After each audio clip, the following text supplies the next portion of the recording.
Hello guys, नमस्कार, जोहार, सत श्री अकाल। एग्जाम फाइटर नंबर 1 पे आप सभी का बहुत बहुत स्वागत है। और एक बहुत ही ज़बरदस्त अपडेट आ रही है, वो है झारखंड हाईकोर्ट से। हाईकोर्ट ने एक बड़ा डिसीजन दिया है। और किन के लिए बड़ा डिसीजन है? जो संविदा कर्मी है, कॉन्ट्रेक्चुअल स्टाफ्स हैं, चाहे वो किसी विभाग में हो, सबके लिए ये डिसीजन बहुत ही महत्वपूर्ण है। चाहे वो हेल्थ डिपार्टमेंट में हो, एजुकेशन डिपार्टमेंट में हो, या किसी एडमिनिस्ट्रेटिव में किसी छोटे मोटे पोस्ट पर काम कर, चाहे कंप्यूटर ऑपरेटर हो, इन सभी के लिए बड़ा डिसीजन है। हाईकोर्ट ने सरकार को दिया आदेश कि संविदा कर्मियों को आपको परमानेंट करना है, जिनका 10 साल सेवा हो गया है। और सरकार को इस आदेश का पालन करना होगा, क्योंकि माननीय हाईकोर्ट का ये महत्वपूर्ण आदेश है। तो द फॉलो अप के माध्यम से ये न्यूज़ आप सभी के बीच दे रहा हूँ। और यहाँ का ये अपडेट यही है, झारखंड हाईकोर्ट ने 10 साल से अधिक दैनिक कर्मी के रूप में कार्यरत कंप्यूटर ऑपरेटर को नियमित करने का दिया आदेश। जो दैनिक कर्मी के रूप में काम कर रहे थे, उसे अब क्या किया है? नियमित करने का आदेश यहाँ झारखंड हाईकोर्ट ने दिया है।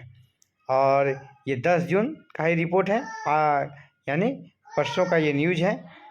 और क्या कहा जाए, इसको डिटेल में देखते हैं। झारखंड हाईकोर्ट ने पूर्वी सिंहभूम के पोटका ब्लॉक में 10 वर्षों से अधिक समय से दैनिक कंप्यूटर ऑपरेटर के रूप में कार्यरत राधेश्याम मंडल की रीट याचिका को स्वीकार कर लिया है।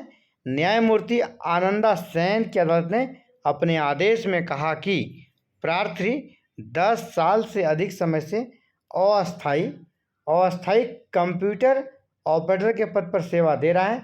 इसे देखते हुए उसे नियमित किया जाए। इसके पीछे कुछ तर्क भी दिए गए। जो प्रार्थी थे, उसके एडवोकेट थे, आपका कौन थे? अमृतांश वत्स। इसने कोर्ट को बताया राधेश्याम मंडल 2 मार्च 2007 से पोटका ब्लॉक में दैनिक कर्मी के रूप में काम कर रहे हैं। वे इंटरमीडिएट पास हैं और कंप्यूटर ऑपरेशन से प्रशिक्षित है, ट्रेंड हैं। उन्हें कंप्यूटर टीचिंग का भी अनुभव है। अधिवक्ता ने आग्रह किया कि उनके सेवा को कंप्यूटर ऑपरेटर के रूप में अस्थायी किया जाए या सरकार किसी अन्य विभाग में समायोजित किया जाए। और इसने जो तर्क दिया वो काफ़ी महत्वपूर्ण था। उसने ये भी कहा कि भले ही यह पद स्वीकृत ना हो, लेकिन इस पर उसने 10 साल से अधिक समय से काम किया है और उससे काम लिया जा रहा है, जिससे यह स्पष्ट होता है यह पद स्वीकृत करने योग्य है। सबसे पहले कि यह पद सृजित नहीं था, तो जब आप लगातार किसी को 10 साल से काम करा रहे हैं, तो उस मतलब वहाँ पद का ज़रूरत है। तो यानी आने वाला समय में यह पद सृजित होगा, अस्थाई पद सृजित होगा।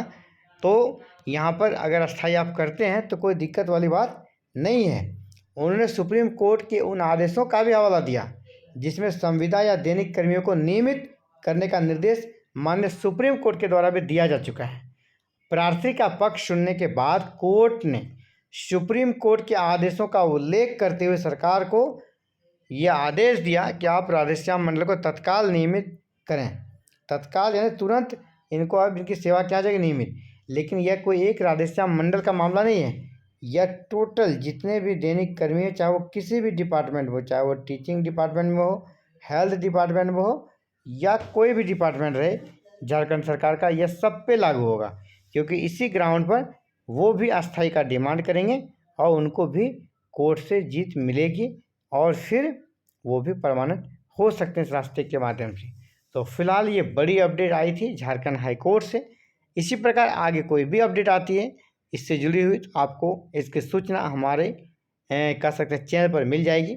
इसीलिए आपको अभी के अभी चैनल को सब्सक्राइब कर लेना है, ताकि अगली वीडियो अपलोड करते आप तक नोटिफिकेशन जाए और आप उसे विद इन टाइम देख सकें। तो आप तक का बहुत बहुत आभार एग्जाम फाइटर के साथ जुड़ने के लिए। जय हिंद, जय भारत।